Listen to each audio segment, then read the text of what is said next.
আসসালামু আলাইকুম। বিসমিল্লাহির রহমানির রহিম। শ্রম আইন নিয়ে আলোচনা করার জন্য আরো একটি নতুন পর্ব নিয়ে আপনাদের মাঝে উপস্থিত হলাম। আমি হুসাইন আহমেদ আকাশ, সাধারণ সম্পাদক, বাংলাদেশ প্রগতিশীল নির্মাণ শ্রমিক ফেডারেশন। আশা করি সকলে ভালো আছেন। দেশ ও প্রবাসের সকল সেক্টরের সকল শ্রমিকদেরকে জানাই সংগ্রামী শুভেচ্ছা ও আন্তরিক অভিনন্দন। সংগ্রামী সাথী ও বন্ধুগণ, আজ আমরা আলোচনা করব শ্রম আইনের ধারা 227 নিয়ে।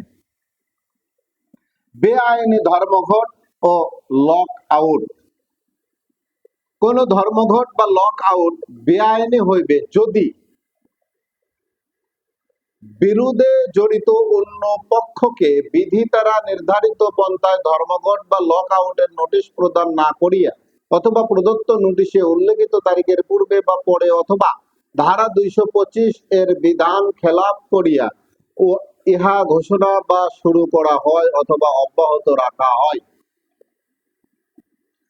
ধারা 209 উল্লেখিত বিধান মোতাবেক ব্যতীত অন্য কোন পন্থায় উত্থাপিত কোন বিষয় কোন শিল্প বিরোধ অনুসারে ইহা ঘোষণা বা শুরু করা হয় অথবা অব্যাহত রাখা হয়। ধারা 211 অথবা 226 এর অধীনে প্রদত্ত কোন আদেশ লঙ্ঘন করিয়া ইহা অব্যাহত রাখা হয় অথবা কোন নিষ্পত্তি বা রোয়াদত বলবৎ থাকাকালে উহার অন্তর্ভুক্ত কোন বিষয়ে উহা ঘোষণা বা শুরু করা হয় অথবা অব্যাহত রাখা হয়।